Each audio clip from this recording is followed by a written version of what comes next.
प्रमाता। न्याय का चौथा अंग है प्रमाता अर्थात आत्मा। भारतीय दर्शन जगत का प्राण तत्व है आत्मा। आत्मा के अस्तित्व, उसके स्वरूप आदि के बारे में भारतीय चिंतकों ने प्रभूत विमर्श किया है।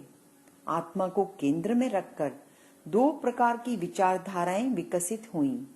एक वह जो आत्मा के त्रैकालिक अस्तित्व को स्वीकार करती हैं और दूसरी वह जो आत्मा के त्रैकालिक अस्तित्व को स्वीकार नहीं करती हैं। चारवाक के अतिरिक्त समस्त भारतीय चिंतकों ने आत्मा के त्रैकालिक अस्तित्व को स्वीकार किया है। न्याय युग में आत्मा को ही प्रमाता के रूप में जाना गया है, अर्थात आत्मा के लिए प्रमाता शब्द का प्रयोग किया गया है।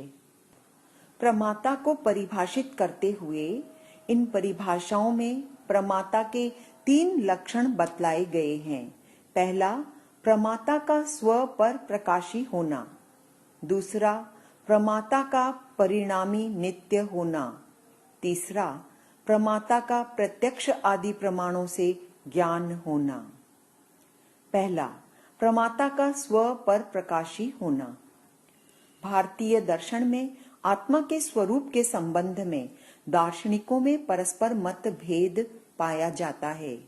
कुछ दर्शन जैसे अद्वैत वेदांत, सांख्य योग, बौद्ध आदि आत्मा को स्वप्रकाशी मानते हैं। इनके अनुसार आत्मा स्वप्रकाशी है, पर प्रकाशी नहीं। मीमांसा, न्याय वैशेषिक आदि कुछ दर्शन आत्मा को पर प्रकाशी मानते हैं, स्वप्रकाशी नहीं। स्वप्रकाशी से तात्पर्य अपने आप को जानने वाला तथा पर प्रकाशी से तात्पर्य दूसरों को जानने वाला है। जैन दर्शन ने इन दोनों के बीच समन्वय स्थापित किया और आत्मा को न केवल स्वप्रकाशी और न केवल पर प्रकाशी अपितु स्व पर प्रकाशी माना। इस विषय में उनका अभिमत है कि आत्मा ज्ञान स्वरूप है और ज्ञान स्व पर प्रकाशक है, इसलिए आत्मा भी स्व पर प्रकाशक है। जिस प्रकार सूर्य या दीपक अपने आप को प्रकाशित करता है और दूसरे पदार्थों, घटपट आदि को भी प्रकाशित करता है, अतः वह स्व पर प्रकाशी होता है। उसी प्रकार आत्मा भी स्वयं तथा पर पदार्थों को प्रकाशित करने के कारण स्व पर प्रकाशी है। जो स्व प्रकाशी नहीं होता वह पर प्रकाशी भी नहीं हो सकता।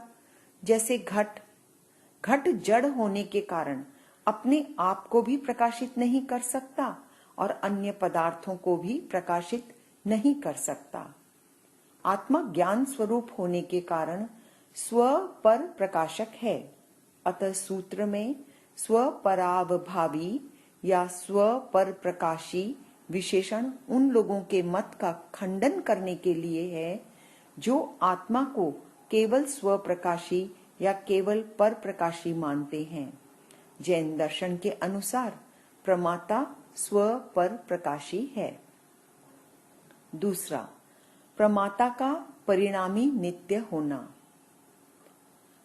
प्रमाता का दूसरा लक्षण है परिणामी नित्य।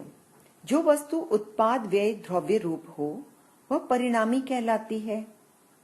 आत्मा अर्थात प्रमाता परिणामी है। यह परिणामी विशेषण उन लोगों के मत के निराकरण के लिए दिया गया है जो प्रमाता को कुटस्थ, नित्य या क्षणिक मानते हैं। भारतीय दर्शन में न्याय वैशेषिक, सांख्य योग, वेदांत आदि आत्मा को अपरिणामी, कुटस्थ, नित्य मानते हैं। अपरिणामी का तात्पर्य है उसमें किसी प्रकार का परिवर्तन नहीं होना। वह सदा एक रूप रहता है, नित्य है। जो अप्रच्युत, अनुत्पन्न, स्थिर और एक रूप होता है वह नित्य कहलाता है।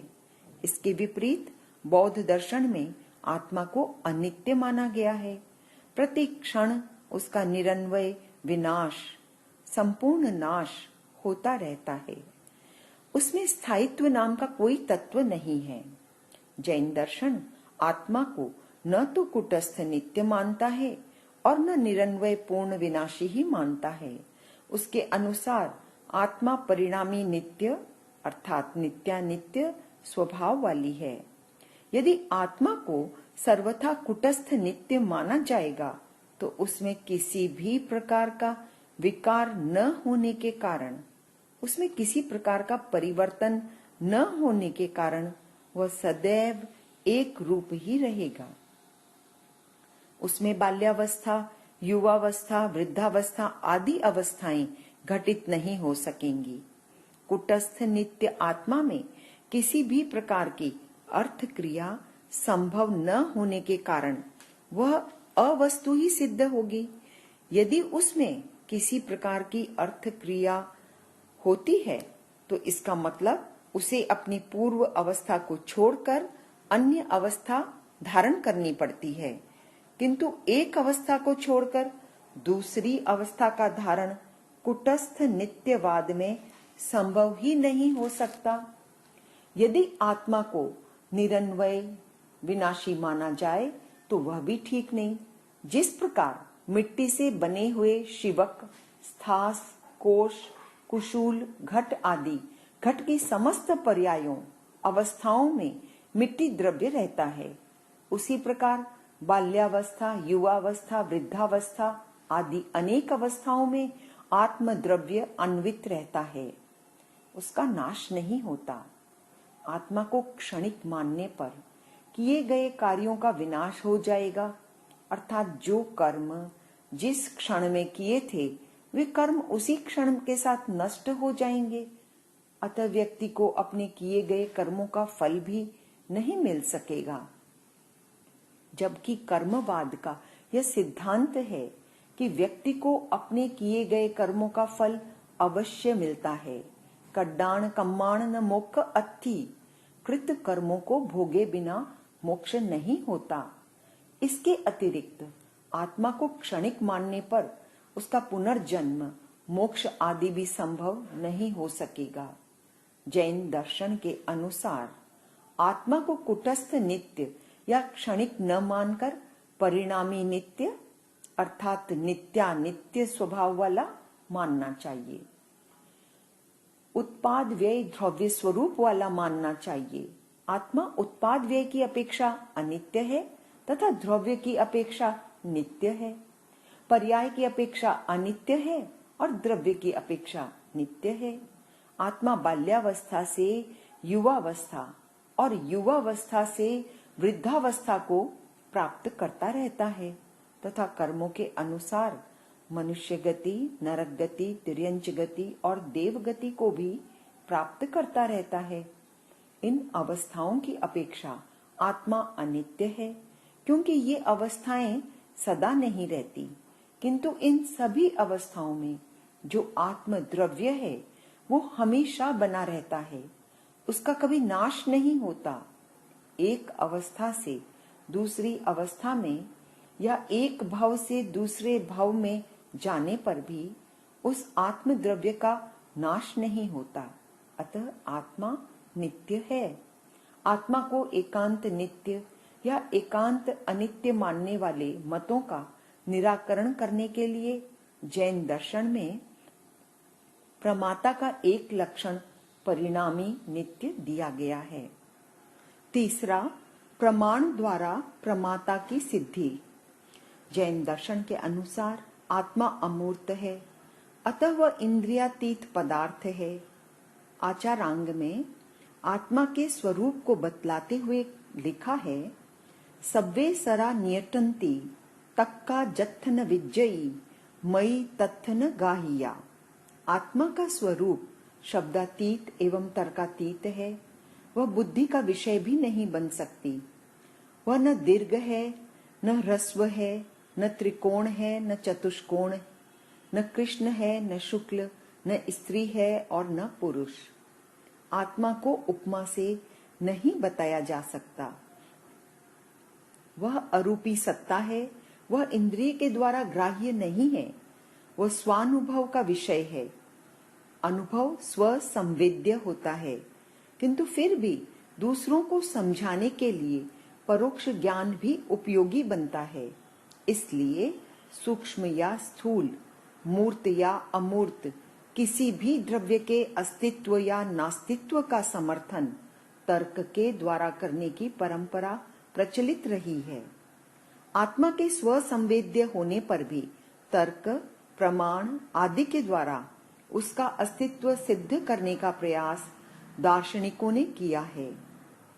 जब जब अनात्मवादी दार्शनिकों ने आत्मा को नकारते हुए उसके नास्तित्व की सिद्धि के लिए हेतु प्रस्तुत किए, तब तब प्रतिवाद स्वरूप आत्मवादियों ने भी हेतु प्रस्तुत किए और प्रमाण के द्वारा उसका अस्तित्व सिद्ध किया। अनात्मवादियों द्वारा आत्मा के अस्तित्व को नकारना।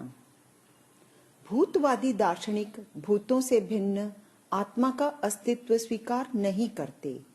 उनके अनुसार पृथ्वी, जल, अग्नि, वायु और आकाश, इन 5 भूतों के मिलने से चैतन्य शक्ति उत्पन्न होती है।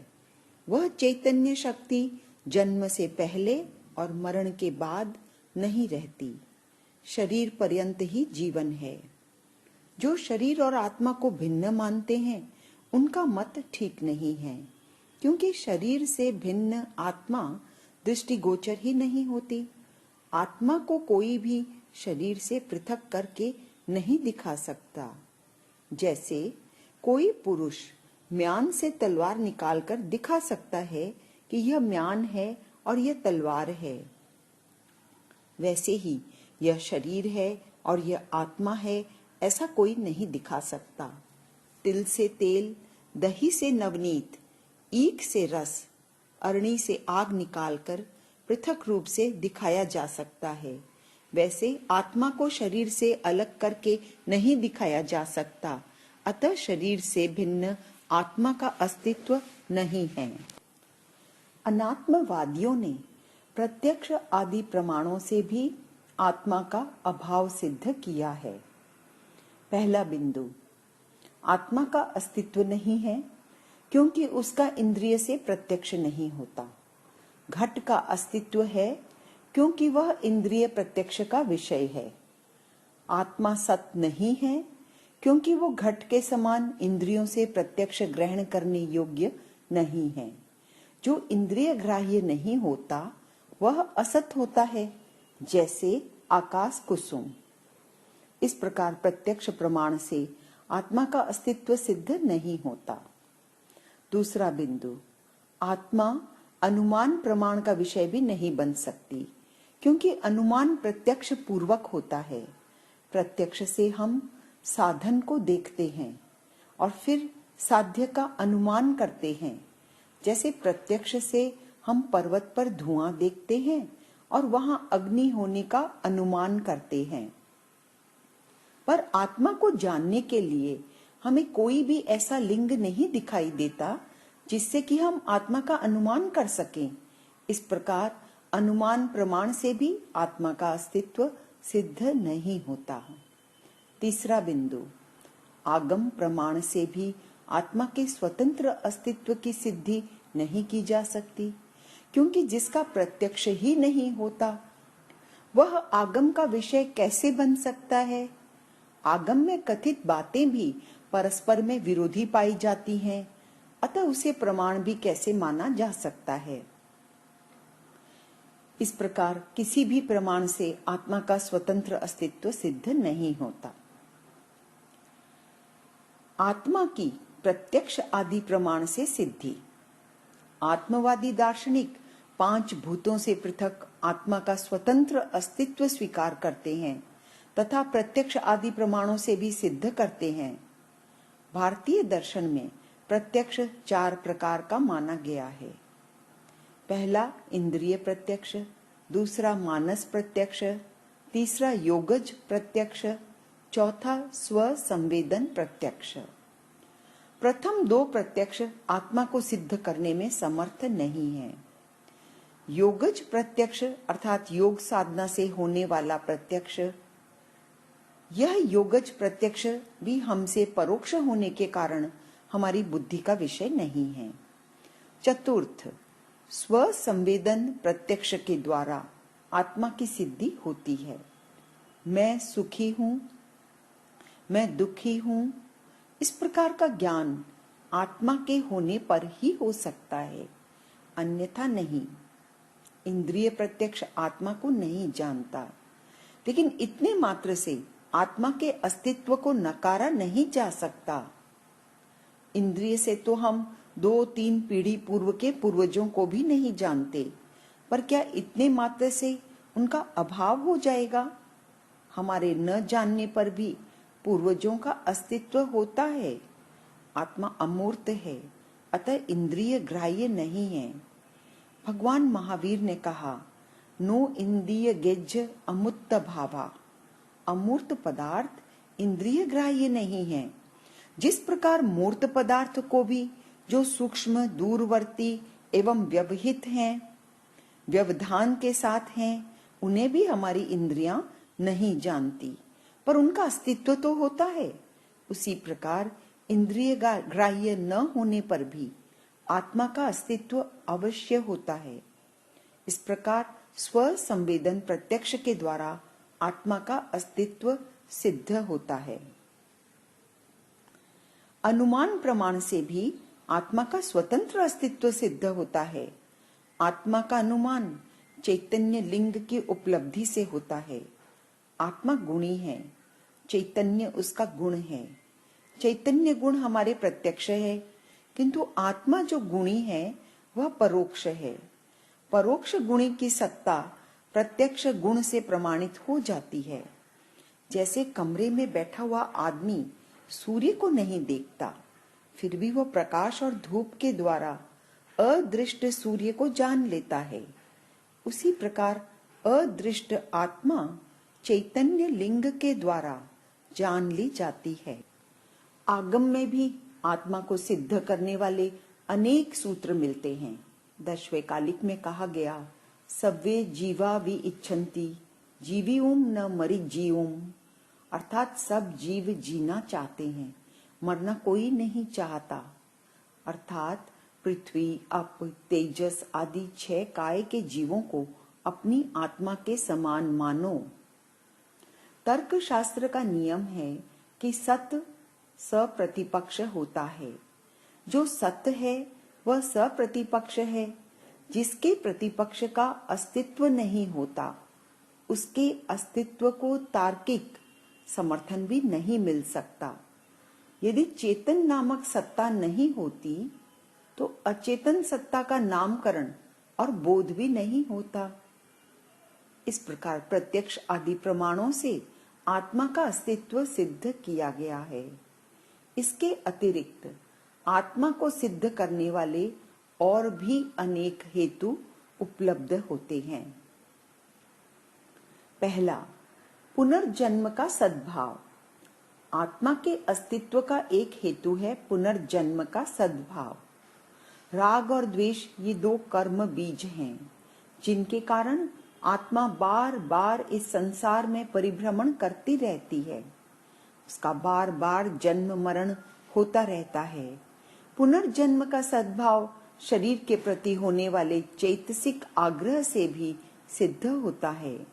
नवजात शिशु में भी अपने शरीर के प्रति विशेष प्रकार का लगाव होता है।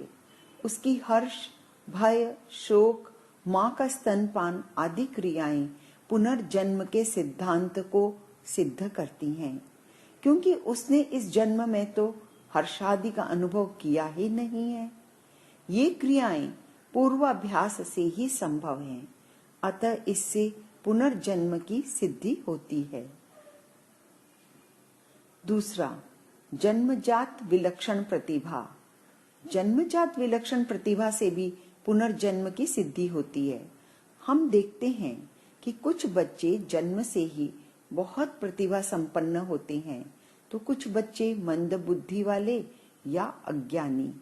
इसका कारण भी उनका पूर्व जन्म में किया गया अभ्यास या अनभ्यास ही है।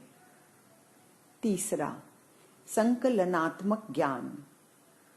इंद्रियां अपने अपने विषय को ग्रहण कर सकती हैं, पर उनका संकलनात्मक ज्ञान वे नहीं कर सकती, जबकि मैं स्पर्श, रस, रूप आदि को जानता हूँ, ऐसे संकलनात्मक ज्ञान की प्रतीति होती है, और जो यह ज्ञान करती है वही आत्मा है।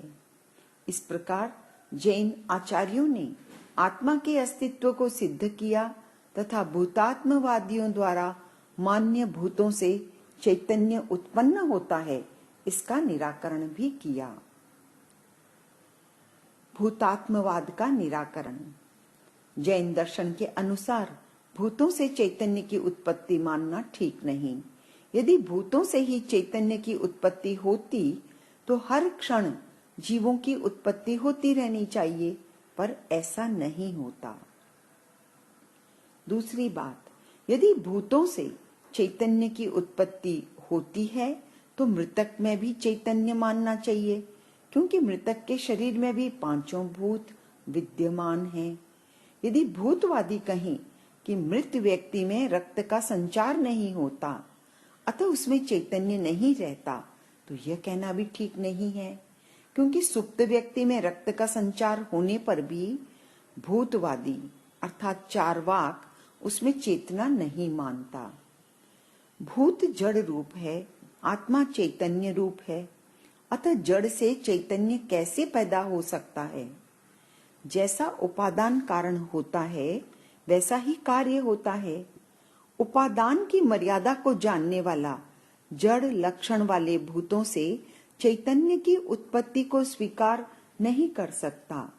जिस प्रकार बालू के कणों में तेल होता ही नहीं है, तो सैकड़ों मन बालू कणों को यदि कोई तेल की प्राप्ति के लक्ष्य से उन्हें प्रोसेस करने लगे तो भी वो उसमें से तेल नहीं निकाल सकता। उसी प्रकार भूतों में चैतन्य होता ही नहीं है, तो उन भूतों के परस्पर मिलने पर भी चैतन्य की उत्पत्ति नहीं हो सकती। भूतवादी देह नाश के साथ ही आत्मा का विनाश मानते हैं, यह भी ठीक नहीं है। ऐसा मानने पर तीन बड़ी आपत्तियां आती हैं। पहली, मोक्ष प्राप्ति के लिए की जाने वाली ज्ञान, दर्शन, चारित्र, तप, संयम आदि की साधना निष्फल हो जाएगी, क्योंकि शरीर नाश के साथ ही आत्मा का नाश हो जाने से इनका फल किसे मिलेगा। दूसरा बिंदु, किसी भी व्यक्ति को दान, सेवा, परोपकार आदि पुण्य कार्यों का फल नहीं मिलेगा। तीसरा बिंदु, जो सबसे बड़ी आपत्ति आएगी वो यह है कि सारे संसार में अव्यवस्था फैल जाएगी। व्यक्ति हिंसा, झूठ, चोरी और पाप कर्म निःसंकोच होकर करेंगे। उन्हें यह भय नहीं रहेगा कि इन कर्मों के फलस्वरूप हमारी गति बिगड़ भी सकती है। अतएव यह स्पष्ट रूप से सिद्ध होता है कि पंचभूतों से अतिरिक्त भी आत्मा का अस्तित्व है और वह स्व